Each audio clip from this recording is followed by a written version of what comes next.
Você já era o Ziraldo em 67, não é isso? Já. Mas quando Você você era o Ziraldo em começa? 64, não era? Ziraldo? Quando você começa a ser Ziraldo? Quando é que você vem para o Rio?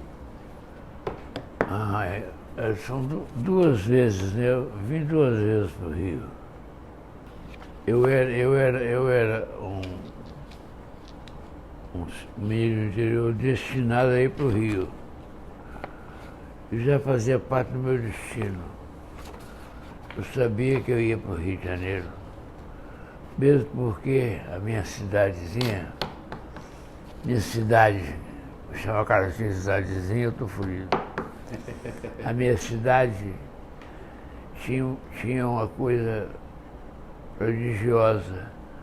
Ela tinha um trem que saía de Caratinga para o Rio de Janeiro. Direto de Caratinga Jura? ao Rio? Vem de Caratinga? De Caratinga ao Rio. Isso explica muita coisa. Eu lembro que meu avô era muito engraçado. Um dia ele me acordou cedo para levar um empregado que ele tinha, não sei, eu não lembro se era o Juvenal. A primeira vez que ele levou o Juvenal para a estação, aí o trem chegou, tchau, chegou. Aí eu ficou olhando para o Juvenal. Aí voltou para minha mãe, você não pode gastar nem um minuto com idiotas. Você não pode falar com idiota, você não pode falar, tem que ficar. É um perigo. Eu levo o Juvenal lá para a estação, aí o trem vai chegando, e aí eu falo, Juvenal, o que você está achando? Você? Mas isso faz fumaça, hein? O filho da puta, tudo que isso faz fumaça. Então Daí você dizer, não se pode perder tempo. não vou perder tempo com esse cara não, mas isso faz fumaça. Mas isso é coisa do tempo dos nossos avós. Você, até um pouco eu, mas você foi muito influenciado por esse tipo de comportamento do interior. Eu acho que Caratinga continua dentro de você forte, né? Forte, é.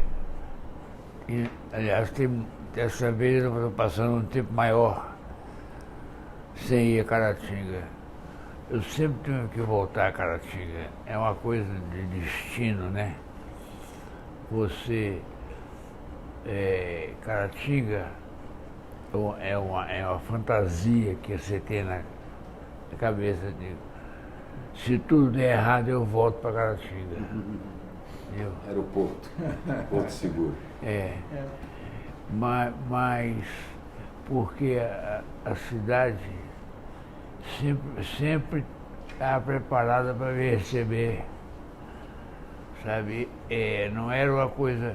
Tinha outras cidades mineiras, ela tinha antes cidade mineira, porque se voltar para qualquer cidade do interior de Minas Gerais, é um perigo, porque você vai chegando e o cara diz, você estava em casa, você voltou, fracassou lá no Rio, né?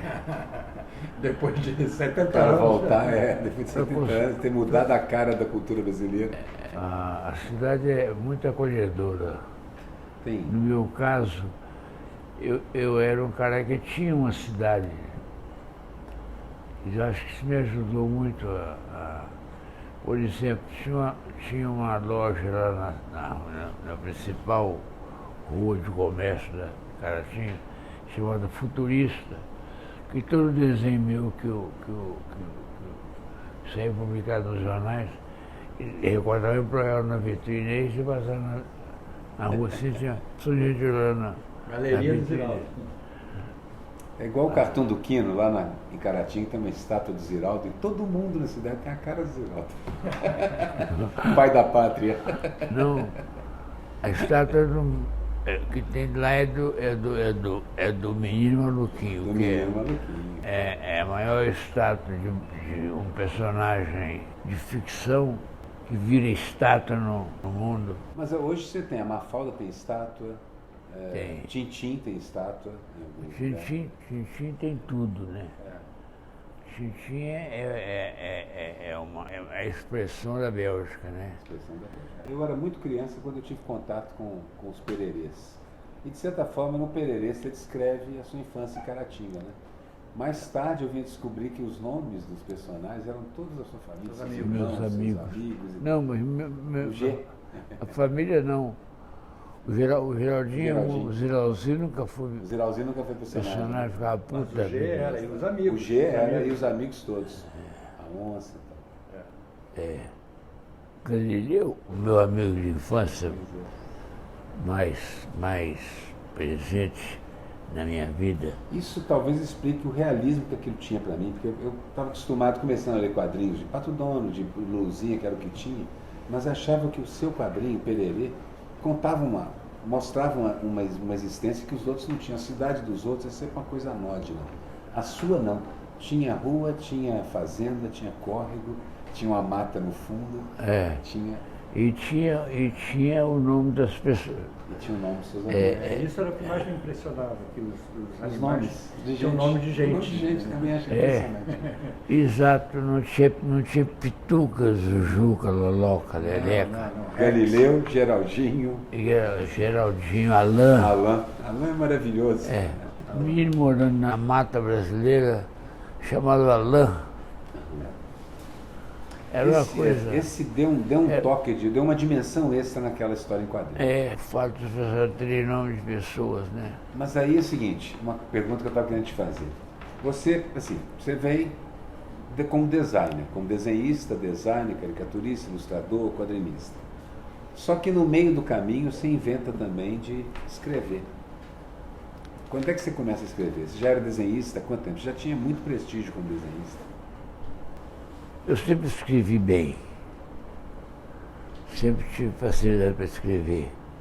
Mas eu não lembro, assim, eu nunca me meti em escritor, não.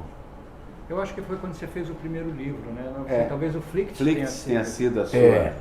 O Louis Armstrong é um cara que inventou dois instrumentos, duas maneiras. Um, a voz, o outro, o trompete. Você fez a mesma coisa, uma coisa com desenho. Você inventou um design, inventou um estilo, uma maneira de abordar o desenho. Influenciou todo mundo. Todo mundo desenhou pés e mãos gigantes, pontudos, as suas posições. Você influenciou todo mundo. As soluções, As soluções que você dava, as achúrias que você fazia, a composição. Então, tá aí. É uma espécie de trompete. É como se fosse o Louis Armstrong tocando trompete. Tivesse o som, né? Aí você começa a escrever e vira o maior escritor infanto-juvenil brasileiro. Junto com o Monteiro. Quer dizer, na verdade fica... Eu acho que já passou pela influência que você tem, provavelmente. Mas eu acho que a grande vantagem, a grande influência que o texto do Ziraldo tem é do desenho, entendeu? Que é aquela simplificação. Então, ele parte do desenho. Exatamente, a simplificação. E começa a escrever. Não perde tempo escrevendo o que não precisa. É isso. Né? Deve ser. Essa coisa Deve ser. Isso me impressionou sempre muito, porque são dois instrumentos compatíveis. Por isso que eu comparo com o Louis Armstrong, igual a voz e o trompete. Ele faz junto os dois o tempo inteiro. Como você fez, na verdade. O seu texto era importante na charge, mas o seu desenho foi uma coisa que orientou a maneira como você escrevia. Eu lembro uma Bienal que eu tive com você, e aí nós íamos para uma palestra, e naqueles carrinhos de golfe, estava você e eu, e no carrinho de trás o Maurício de Souza. E você não conseguia andar, o seu carrinho não mexia. As pessoas passavam por você, eu estava do seu lado, passavam por cima de mim para poder encostar em você e pedir autógrafo. Você tem que conhecer, dizer, de Maurício. O Maurício, né? Tem que conhecer. É uma coisa internacional. É fantástico. É uma empresa genial, completamente desenvolvida. É completamente. Mas é muito bem organizada, muito competente. Por exemplo, você repara que eles estão fazendo um build-up do Maurício. De repente eles falam, peraí, por que nós não somos adotados nos colégios como o Ziraldo é, e nem a filha do Maurício nunca fica da maneira do Ziraldo. Aí eles estão cuidando disso. Agora o Maurício está... Você repara que tem muito mais notícia do Maurício na imprensa do que minha. Vocês repararam isso? Bom. Eles estão trabalhando nisso.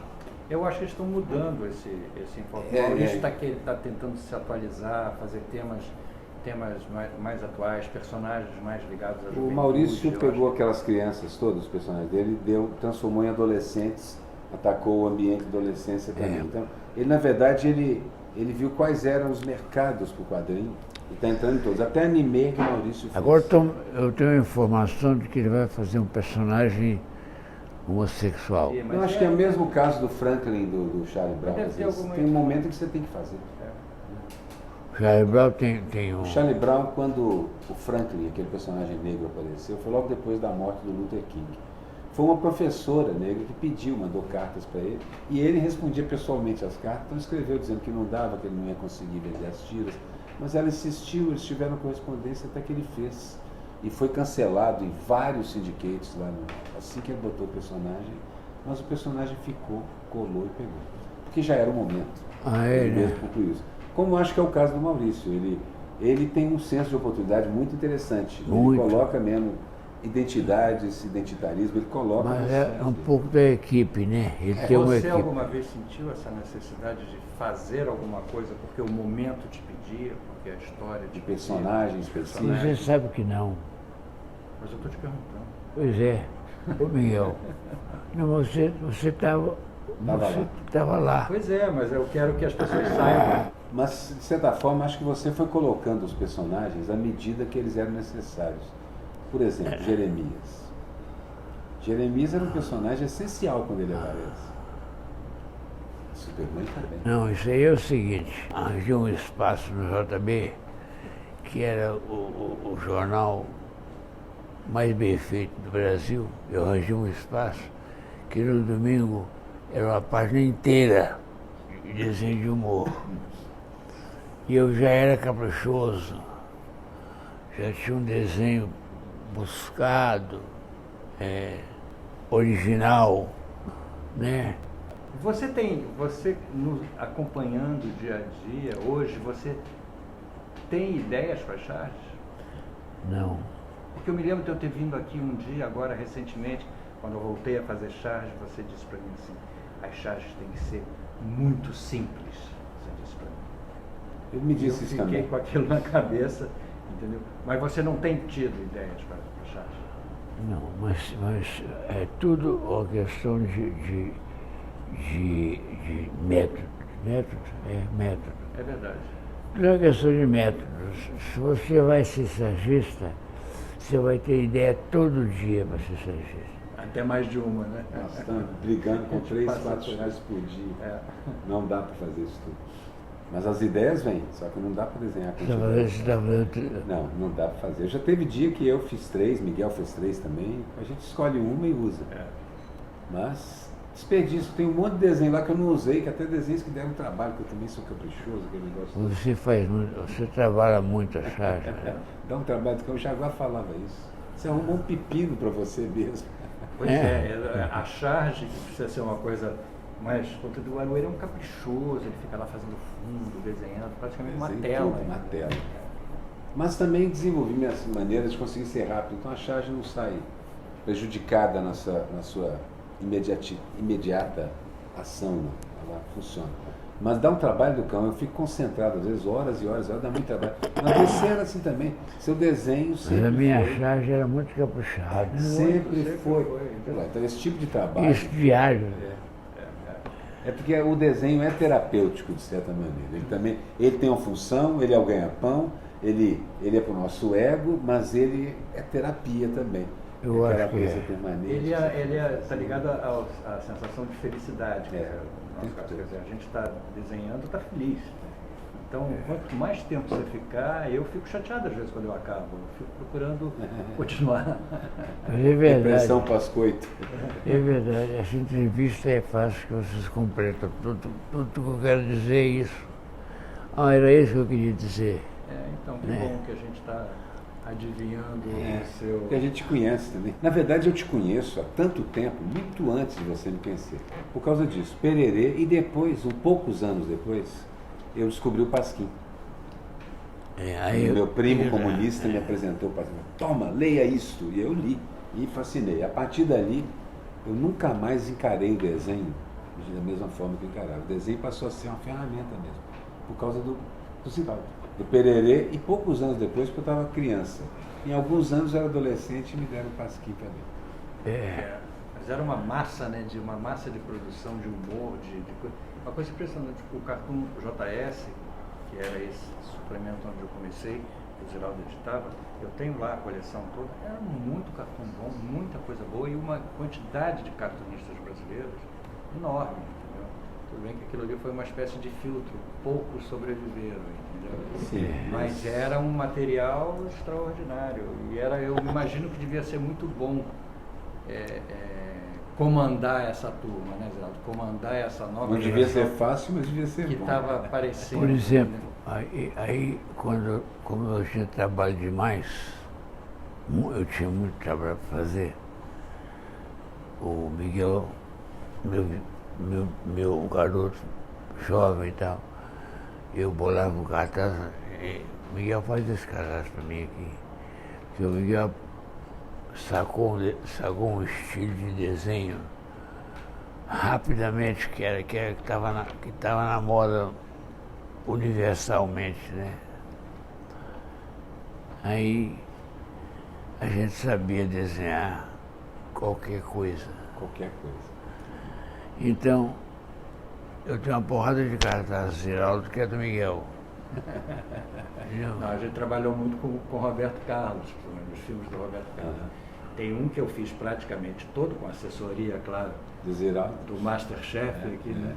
Que é a 300 km por hora, que é um carro assim, saindo do primeiro plano, lembra? Esse eu fiz inteiro. Você trouxe para mim, né?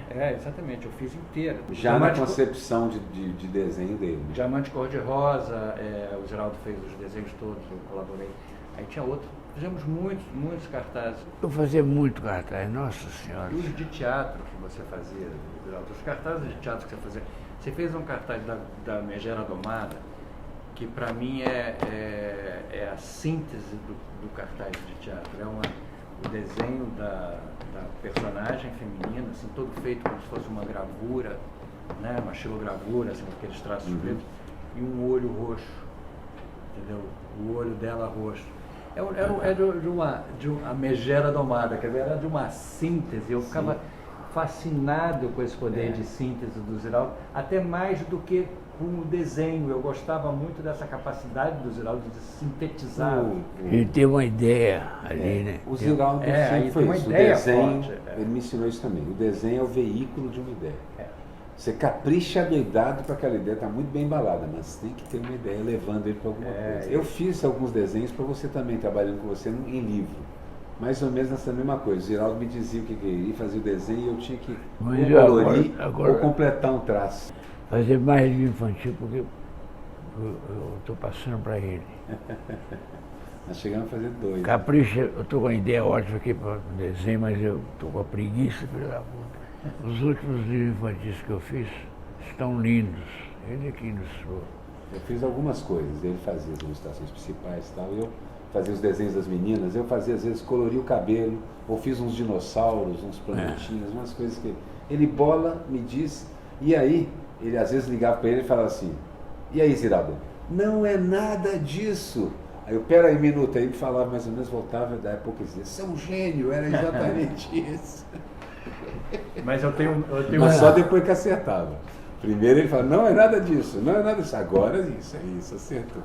Então ele é um bom diretor nesse sentido, diretor de arte, porque ele sabe exatamente o que ele quer, né? Eu tenho 2 histórias interessantes com o Ziraldo que estão no meu livro, que uma foi o primeiro desenho que eu publiquei no Cartoon JS, que foi o meu primeiro cartoon oficialmente. O Ziraldo me fez redesenhar 10 vezes. Né? Eu levava lá para ele e dizia assim: não, tá bom não. Eu voltava para casa desenhando, mas não fazia muita diferença, dizendo: não tá bom.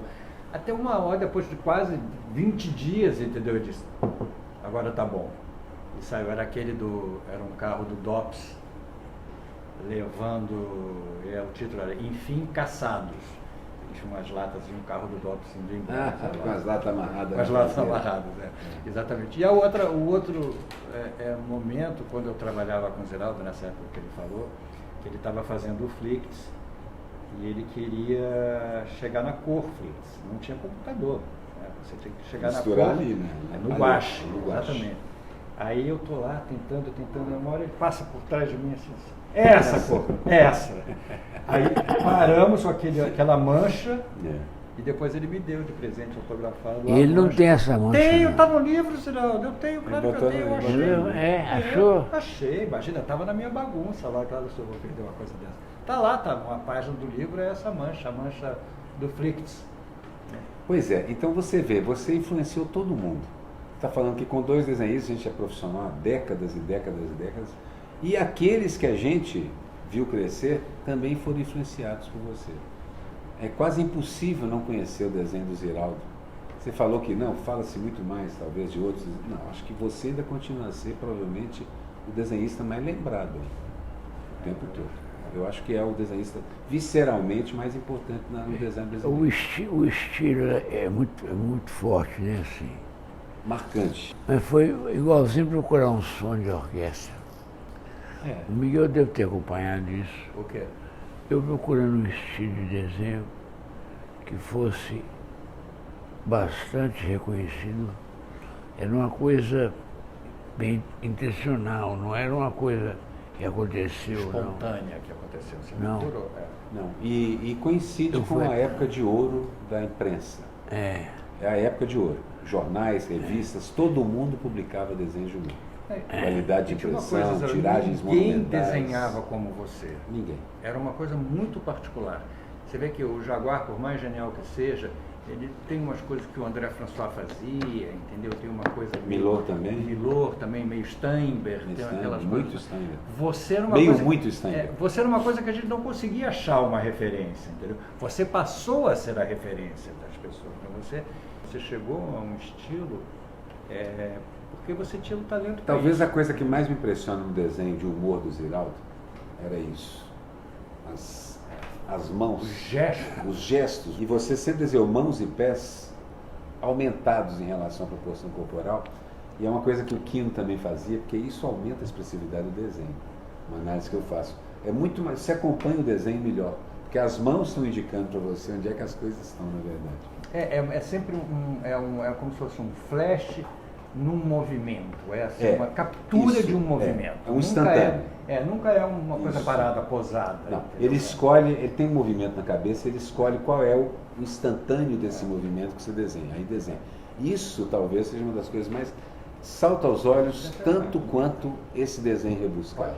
Você concorda com isso, que você procurava essa coisa da expressão corporal? Porque as pessoas chegam a falar assim, o Ziraldo é igual o desenho dele. O Ziraldo se projeta fisicamente igualzinho ele projeta o desenho dele. A expressão corporal, é verdade. É uma expressão corporal muito forte. As pessoas andam assim. Isso, essa é uma das coisas essa é a grande completamente novas que a gente também viu no desenho. E é a verdade absoluta você andar assim. Você não usa essa mesma solução? Eu uso direto. Solução direto. Uso porque quando eu comecei a desenhar, eu, sem querer eu copiava o Ziraldo. Queria também, muitas vezes ia lá copiar o Ziraldo, mas muitas vezes copiava o Ziraldo sem sequer notar que estava copiando o Ziraldo. Então e a solução da mão, aquele negócio da mão assim, isso assim, os dedos, né, abrindo. Porque a mão tem uma tensão muscular diferente. A pessoa se desenha a mão assim, ela não funciona, nunca ela vai parar. Quando você solta a mão, ela encurva. Os tendões puxam. O Ziraldo sempre botou isso no desenho. Então a gente notava isso sem notar. E quando eu olhava, o meu desenho já estava incorporando esse tipo de coisa. Essa andada. Essa andada é uma marca. É uma marca. Entendeu? Mas essa influência do desenhista e dessa capacidade de síntese. Eu assinava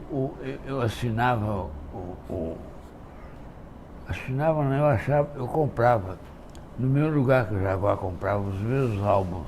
Eu me lembro quando chegou o Grafis, a revista Grafis, que é a maior revista de arte gráfica do mundo, naquela época, não sei se existe ainda hoje, uma capa e uma matéria dedicada ao Ziraldo, quer dizer, aquilo ali eu acho que foi uma sensação assim de ganhar o Oscar, né?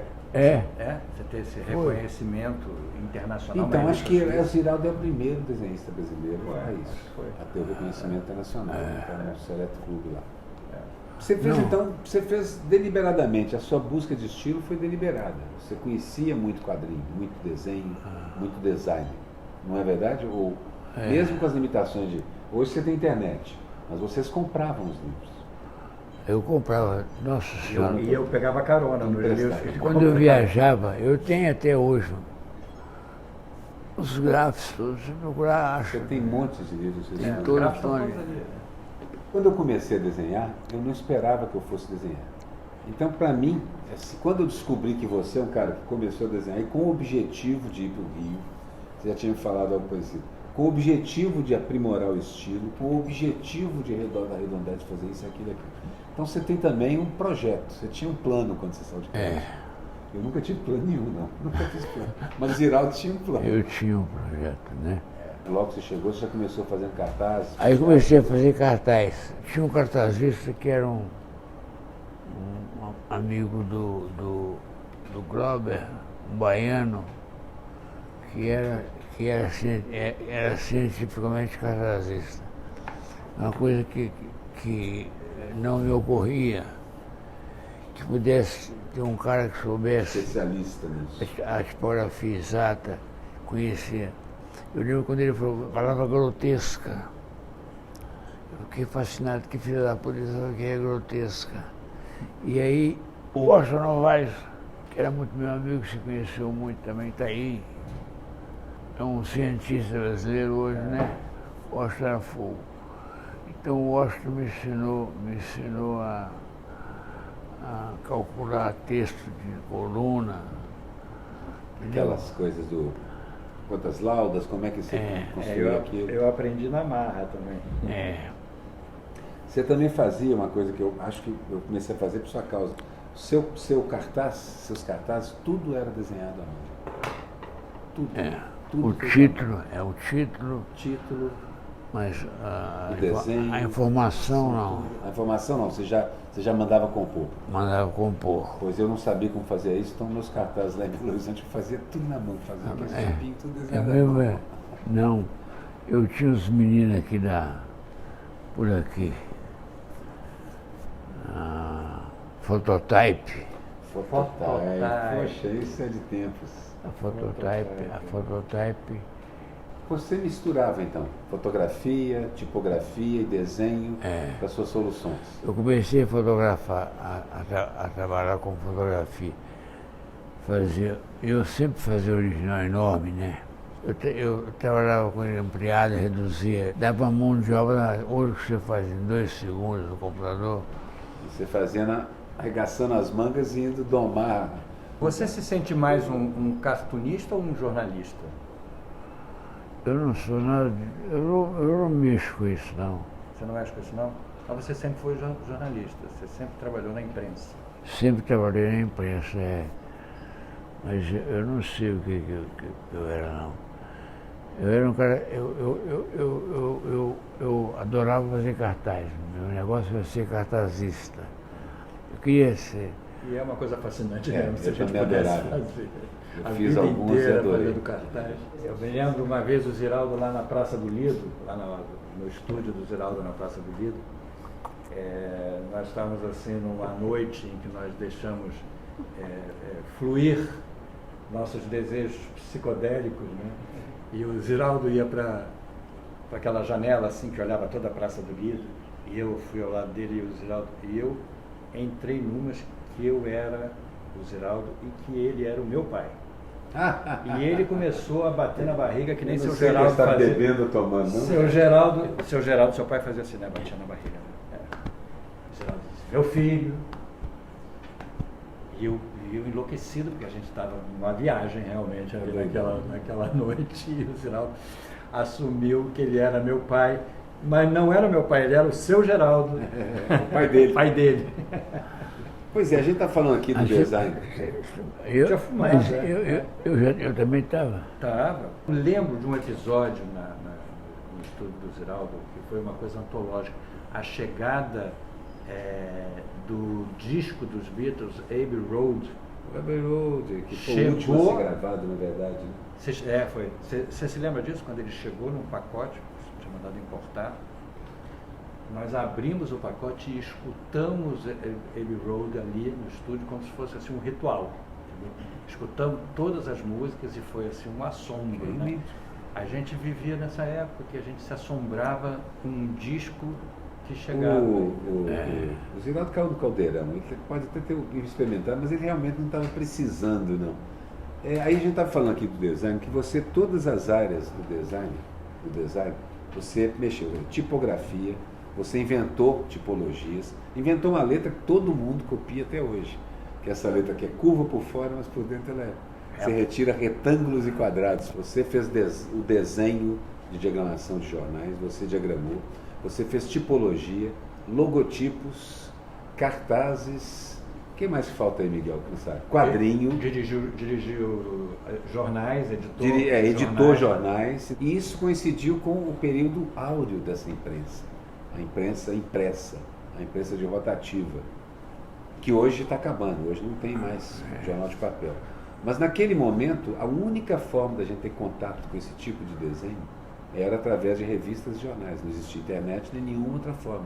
Eventualmente você via numa apresentação de filme, no letreiro de filme, muita influência de tipologia e do cartoon. Década de 60, por exemplo, e muito desenho animado de abertura de filme. Como é que chamava? Você chegou a fazer desenho animado, de alguma forma? Não, nunca tive. Nunca fez, né? Saul Bass era um grande... Saul Bass. Um grande animador de abertura de filmes. Sim, famosíssimo, fez várias. Fez coisa de Hitchcock, se não me engano. Hitchcock, muito Hitchcock. Ele era o máximo. E era um artista gráfico que fazia animação com muito humor. Ele só não passou para isso também porque talvez a indústria cinematográfica brasileira não tivesse contendo. Mas então assim, tudo aquilo que era a imagem, você foi e meteu o seu bedelho, foi lá e deu uma cutucada. Alguma área que você não tenha ido? Se você fazendo essa pergunta, realmente agora eu vou ter que pensar. Mas eu não consegui lembrar de nenhuma que você não tivesse ido. Eu enfiei o bico. Pintura, capa de livro, capa de disco, encarte, diagramação, projeto de jornal, tipografia, logotipia, painéis, murais. Você fez o mural do Canecão, não foi só um não, fez vários. Talvez grafite. Grafite o Ziraldo não fez.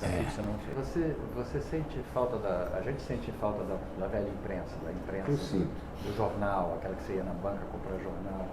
Você acha que isso vai acabar matando o jornal? O jornal, de que modo for? Não sei, eu não sei. Eu tenho pensado muito nisso. Eu acho o seguinte, você às vezes chega à cidade, tinha uma banca, você via 10 caras lendo o jornal na banca, exposto, escrevendo manchete. Eu cheguei a fazer charge com essa cena. Verdade, lembrei de algumas aqui na minha cabeça. O cara examinando a notícia e comentando com alguém do lado. Não tem mais, né? Hoje é no celular. Hoje as bancas de jornais são lojas de conveniência. Você compra isqueiro, compra bala, compra remédio, compra café. E até revista. E eventualmente revista, mas cada vez menos jornal e revista. Porque os títulos estão fechando e os jornais reduzindo a tiragem. Mas o jornalismo existe, ele está na internet. O seu desenho, por exemplo, e a gente vai, de certa maneira, começar a fazer isso lá no 247, o seu desenho é perfeito para a internet por causa da precisão dele. Ele é bom de ver pequenino e é bom de ver grande. Você pode aumentar sem parar e o desenho mas aí você chega nessa idade, você não tem que provar mais nada nem para você, entendeu? Então baixa essa preguiça aqui. Mas você tem que mostrar, o que a gente quer fazer é mostrar aquilo que você já fez. Entendeu? Isso que é importante, entendeu? Que você continue a ter o espaço, porque é como ele disse, a imprensa de hoje na internet, ela é um espaço perfeito, ela inclusive necessita que o desenho seja limpo, necessita que o desenho seja preciso. Então eu acho que vai ser ótimo a gente ter um espaço onde a gente possa republicar ou até eventualmente publicar um desenho seu. Eu acho também isso. Assim, uma coisa que eu acho importante a gente contar e, se possível, documentar, é que isso que a gente estava conversando, você atuou em todas as áreas da imprensa. Todas as áreas da imprensa. Você fez a ideia de que o design gráfico, a própria ideia de desenho gráfico, desenho de imprensa, você está embutido nela, você está intrinsecamente ligado a ela. Você desenhou o jornal, tudo que a gente já falou. Então, eu acho que era importante mostrar essas facetas todas, porque é raro na história um design tão completo. Você encontra um cara feito quino, maravilhoso no quadrinho, no cartoon. Mas, por exemplo, ele não se meteu com tipologia, não fez logotipos. Não são fez. poucos os que São fizeram. poucos os desenhistas que conseguiram isso. E no nível que você consegue. Porque sempre falam que pato canta mal, nada mal e voa mal. O que é mentira. Pato voa bem pra caramba, milhares de quilômetros, nada muito bem, escapa de onça. Anda, pato faz tudo muito bem. Então eu acho que na verdade você fez muitas coisas e todas elas muito bem. A gente tinha que mostrar isso. E eu acho que é importante destacar, também, Ronaldo, fora isso tudo que você falou, a charge dele. Sim, As suas charges sempre foram muito precisas, muito fortes, muito contundentes, muito a minha primeira lição, charge mesmo. A minha primeira lição de cima. política é uma charge dele no JB, em que tem dois caras, essa da Axúria, né? Dois caras debaixo de uma árvore, dois capiaus, conversando, e aquele desenho maravilhoso, a árvore com as folhas, a sombra, eles debaixo da sombra, com a sombra incidindo sobre a cara deles, e um fala assim, e nas eleições, como é que vai ficar? Aí um deles responde assim, é fácil, federal nós votamos contra, municipal nós votamos a favor. Aí eu entendi, sim, o poder local é o que amarra. Você tem que votar a favor, porque senão ali você não sobrevive. Mas o poder federal é a hora de exercer política. Aí você vota contra a favor, mas é política. Pois é, esse tipo isso foi uma lição de política. Para mim, começando a fazer charge, isso me ensinou a não simplificar. Ela tem um espaço hoje perfeito para isso. Entendeu? E o que a gente quer fazer é isso, é republicar suas charges políticas fortes. E as novas, se ele quiser fazer. E se você quiser desenhar como você está fazendo aqui agora, vai ser ótimo, entendeu? Mas eu acho que a gente vai ficar muito feliz e o público vai ficar muito feliz. Embora muitas das suas charges sejam atuais agora. Vocês querem publicar coisas já publicadas? Exatamente. Mas eu tenho que vencer uma coisa. Eu não mereço. Até eu me convencer que eu mereço. Você não merece, Geraldo? Você não merece? Você é só o maior design brasileiro não merece. Claro que você merece. Pois é, rapaz. E mesmo que você ache que não mereça, vai... O problema é o seguinte, eu quero mostrar para todo mundo, Miguel também, que você é o maior design brasileiro. Isso eu faço questão de mostrar. Porque todo mundo te conhece como o cara que fez os livros infantis, que fez o Pererê, fez os quadrinhos. Eu virei o Monteirinho Lobato. Você virou o Monteiro Lobato, o Monteirão Lobato. É isso que eu te falei, você conseguiu inventar, você conseguiu achar um espaço na sua literatura infantil juvenil de mais dois caras só no país. Mas eu quero mostrar o resto das coisas que você fez. E a gente não vai mostrar esse lado infantil, porque esse lado infantil já está mais... Já está esse todo mundo, esse é o que todo mundo conhece. A gente quer mostrar você é o artista gráfico, os quadros, os cartazes de teatro, cartoon, os tipos, os logotipos, cartoons. Aqueles quadros dos heróis, por exemplo, sempre me fascinou aquele negócio dos heróis. Nessa época que Marvel e DC são os donos da comunicação mundial, você já tinha mostrado quem eles eram há tempos atrás. Isso eu queria mostrar. Eu fiz muitos heróis, né? Muito. Nossa, demais. Vários. Eram espetaculares. E era um veio, né? Uma grande Tudo ideia. desse tamanho, né? Os tamanhos eram gigantescos, né? Que você fazia, os né? cartazes. O Tarzan é um Tarzan clássico. é gigantesco. O Tarzan com a gente segurando o pau. Houve uma exposição no museu que os artistas todos levaram seu trabalho e fizeram uma exposição lá. Você lembra, não? Lembro. A paciência que eles tinham comigo era muito comovente. Paciência, né? Ô velho, não se meta. A gente tá... Mas você não era velho naquela... Você não era velho. O Veríssimo, nós que éramos jovens quando a neta do Veríssimo nasceu, ele escreveu uma crônica onde ele contava que ela ficava olhando para tudo com os olhinhos regalados. Parecia o Ziraldo, não queria perder nada. Ficava olhando para tudo sem perder nada. Veríssimo escreveu isso. Parecia o Ziraldo, não queria perder nada. O Ziraldo ficava desenhando na mesa dele. E ouvindo tudo, né? Ouvindo tudo. E falando. Ele tinha sistema surround, surround de ouvir, entendeu? Você ouvia tudo, ouvia o que acontecia na outra sala. Na Bundas era assim, e era assim antes também. Na Bundas eu vi. Ele fazendo as coisas e atento a tudo que estava acontecendo também.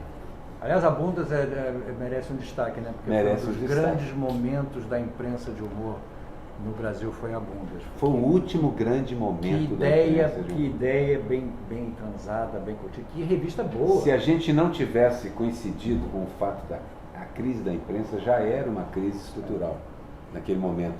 A ideia de imprimir no papel estava começando a ficar cara demais. Se não fosse isso, essa era uma revista para ser... Você fazia um uns desenhos impacto de Ziraldo. Eu ia para casa e Impacto de desenhava Pasquim. horas, todo mundo desenhava. Todo mundo Era caprichava. um prazer. Eu fazia aquelas pinturas, você lembra? Que o Ziraldo falou assim, não precisa fazer isso. Copia, tira xerox, recorta a caricatura e põe assim. Eu falei, não, eu quero desenhar tudo. Eu fazia tudo. Fez muita coisa. Foi uma das melhores coisas, a coisa que eu mais me orgulho de ter feito foi aquele trabalho em Bundas. Uma bela experiência. Eu acho que foi a última grande experiência. E a gente ainda ganhava dinheiro. Pagava todo mundo. Eu te paguei? Tudo, a gente ganhava dinheiro. A gente pagava, recebia, fiz coisas que eu nem pensava feliz em da minha fazer. vida, exatamente, de ganhar dinheiro. Hoje Fiquei até você- entusiasmado demais. Mas é isso, Zé, da imprensa lamenta esse momento, porque eu me lembro que você fazia jornais em que você abria um desenho quase de página inteira. Entendeu? Acho que a primeira vez que eu vi os Cartão desenhos JS, vazando para fora da página. O Pasquim 21, o Caderno B. O Caderno B. Você fazia isso no JB, que essa coisa, esse valor que foi dado ao desenho, hoje o desenho está encarcerado na tela de um computador ou de um celular. Você não tem mais o espaço. Você não tem mais o Por espaço. causa disso, por causa de Ziraldo, da influência do Pasquim, da influência dessa página do Jornal dos Esportes, do Jornal do Brasil também. Quando eu entrei para a imprensa aqui, qualquer jornal que se precisasse tinha pelo menos 8, 10 ilustradores. O Globo tinha 15 ilustradores trabalhando. Isso foi um momento, a partir daí começou a acabar, mas esse foi o grande momento, que é uma consequência direta daquilo que foi feito. Bundas foi então o último grande empreendimento de imprensa de humor no Brasil. O Pasquim 21, já quando surge, já está sem dinheiro. Já não tinha aquela... Ela começa sem dinheiro. Já começa sem dinheiro. Que nem nós hoje, né? Já começamos Que tudo nem sem nós. dinheiro. Mas era uma experiência linda também. O jornal Então, foi lindo. tá certo. E o Ziraldo tinha uma A coisa. Cartoon e a Charge, O eu Ziraldo falei. tinha uma coisa que era interessante. Que toda vez que a gente se encontrava, ele dizia: eu tive uma ideia para um jornal, tive uma ideia para uma revista. Essa inquietação que o Ziraldo tinha era uma coisa que alimentava Ele muita fez gente. 3 ou 4, né? Você estava sempre querendo fazer alguma coisa, mesmo que eu não estava fazendo, queria fazer alguma coisa. Quer dizer, então isso era um sentimento que é difícil você encontrar hoje nessa área da imprensa, ou mesmo nessa área da informação. A informação, ela continua, mas ela ainda está encontrando Você vê um que a caminho. gente está no 247, nós estamos reconstruindo uma imprensa de outros modos, estamos aprendendo a fazer. Essa imprensa que o Ziraldo inventou junto com o resto dos caras e com os grandes nomes de jornalismo, alguns deles estão até com a gente no 247 também. A velha Essa imprensa está com a gente no 247. não existe mais porque não há mais um meio físico. Você tem vontade de falar sobre o Brasil? Eu tinha vontade de ter a charge todo dia. Mas eu não tenho mais ânimo. Nem disposição para todo dia fazer uma charge. Mas é tão monótona a panorama brasileiro que você tem uma charge só para fazer. É gozar o Bolsonaro, gozar os 3 generais que sempre vem explicar o que o Bolsonaro errou. E a visão que o Bolsonaro tem do mundo, que é uma coisa impressionante, porque a gente sempre conheceu pessoas com esse primitivismo, né? Que raciocina assim como... E de repente essa raça assume poder no país. É um susto. Isso é que é chocante. A gente sempre conheceu, isso é uma frase importante, Ziraldo. A gente sempre conheceu gente assim. Mas acho que nunca nenhum de nós imaginou que eles fossem mandar no país. Mandar no país. Era impossível isso acontecer. É. Eu estava esperando que gente de direita, esquerda, centro, políticos, mau caráter, bom caráter, isso é uma coisa. Agora, esse tipo de mediocridade mandar no país, eu nunca imaginei. Não. Mas essa coisa do exercício da mediocridade, né? Agora, nunca conduzido os destinos do país, né? É impressionante como é que eles eram mais, como eles são mais competentes que a gente, né? E você não sente uma perplexidade na imprensa, na grande imprensa? Porque agora todo mundo tem medo de perder o emprego. Você não tem emprego. Já tem pouco. Pô, você tem emprego para poder sustentar a família e todo mundo é pai de família. Então, gente, eu não posso correr risco. Se eu sair daqui, para onde que eu vou? Trabalhar com o Pasquim, trabalhar com... Não tem onde trabalhar. Mas a grande imprensa enquanto instituição, assim, a sociedade, digamos assim, para ser mais amplo, a sociedade enquanto instituição, eu acho que está muito passiva em relação ao que está acontecendo. Entendeu? Assim, resignada. Resignada. O tanto quanto foi resignada e passiva ao eleger o Bolsonaro, E é interessante, ao permitir que ele fosse eleito. Porque você olha em volta e vê que a sociedade não está assim. Não é verdade, Miguel, não é isso não. Ela não estava preocupada com nada como nunca eles tiveram. Eles tinham essas ideias que esse menino, que o filho, você está vendo o filho repetindo o discurso do pai, quer dizer, eles são medíocres mesmos, não tem jeito não, é uma raça, eles são os caras da passeata Marcha com Deus pela tradição, família, marcha com Deus. São os discípulos do Padre Peito. O Padre Peito chegou aqui e disse, epa, é o paraíso isso aqui. Projeto de sociedade, né? Um projeto Uma sociedade passiva, que aguenta quase tudo, que sofre, mas é estoica. Não sei se seremos tanto tempo assim. Não, mas não é isso não. Não é uma passiva não. E sofre calada não é isso não. Ele não sabe o que está acontecendo. É pior um pouco. É isso. Ele não faz ideia do que está acontecendo. Não faz ideia do que está acontecendo. Não faz mesmo, porque ele está preocupado com outras coisas.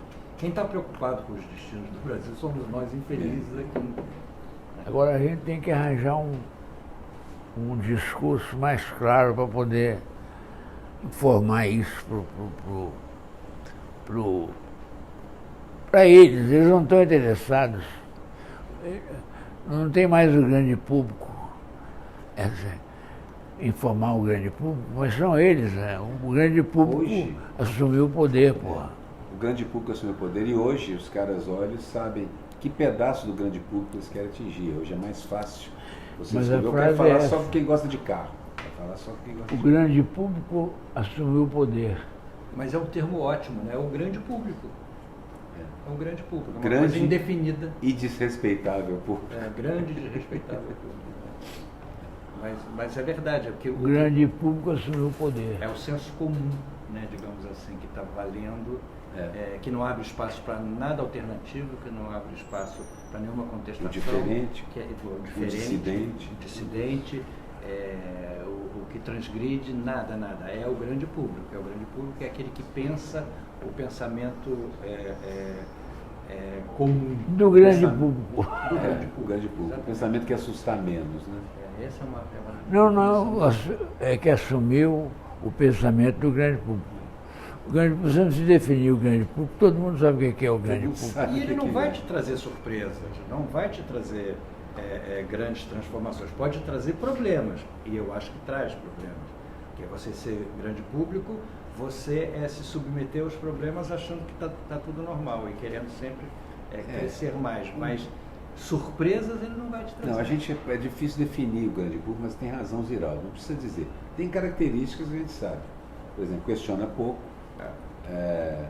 aceita as verdades mais simples como verdades, mesmo que não sejam. A explicação que der menos trabalho para essa pessoa é a que ela vai passar a utilizar. É por isso que é simples você chegar e dizer para o grande público, a culpa é daquele cara ali, podem ir lá bater nele e lixar, o pessoal vai. Eles querem uma solução imediata. O negócio dos 3 caras chamando o Chico Buarque de... Essa história como é que é? Você é um merda. Você é um merda. Pronto. Que mundo é esse em que alguém pode chegar diante do Chico Buarque e dizer isso? Que ele é um merda. Falei tudo menos que ele não é um merda. Então, é a revolta da mediocridade. Mas o grande Volta da mediocridade, é o o grande poder. público acha que ele é um. Eu nem sei se merda. acha, mas acredita nisso, entendeu? acredita. Quando dizem, eles acreditam. E ainda vai nisso. contar para os amigos, poxa, chamei o Chico Buarque de merda. O grande Cara dele, público assumiu o cara poder. Eu sabia que a frase ia sair. Essa frase está perfeita para título. O O grande grande público assumiu o poder. poder.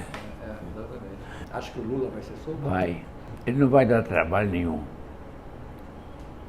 Que ele escorregadio, ele cai fora. Agora o Lula aprendeu muito, né? Entendeu muito, né? Ele é muito inteligente, ele já sabe. Ele agora tem uma coisa que ele não tinha antes, que é discernimento, né?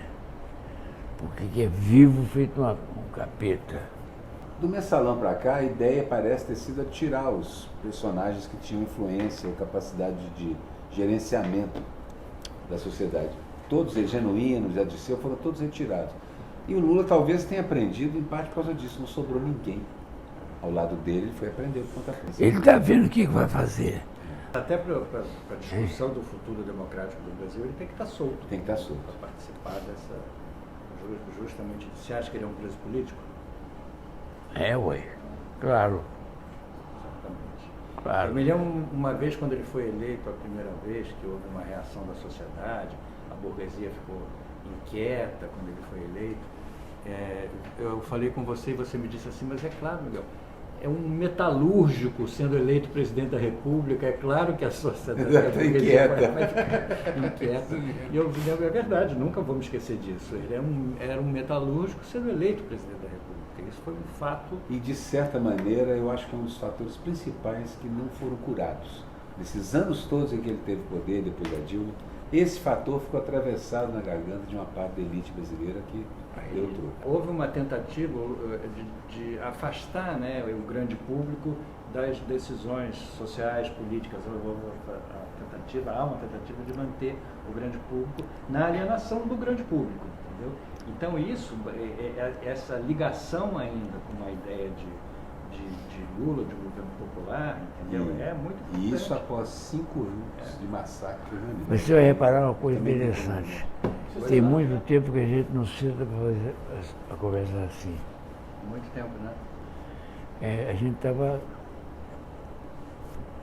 Precisando. virando grande público.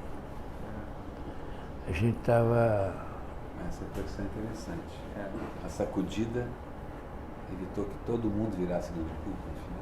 A gente até continua, a gente faz muito isso, a gente conversa muito, a gente senta na verdade, conversa, mas é tão importante essa troca, né, essa reflexão. Ziraldo, foi um prazer conversar com você, como sempre. Essa coisa me comove profundamente. Comove a mim também. Até pegar subiando. Você canta bolero aí, então. Ei? Se canta bolero aí, então. O Geraldo é o maior cantor de bolero, né? Geraldo Depois gosta. o Chico Caruso tentou tirar o lugar do Geraldo, mas o Geraldo ainda é o maior cantor de bolero.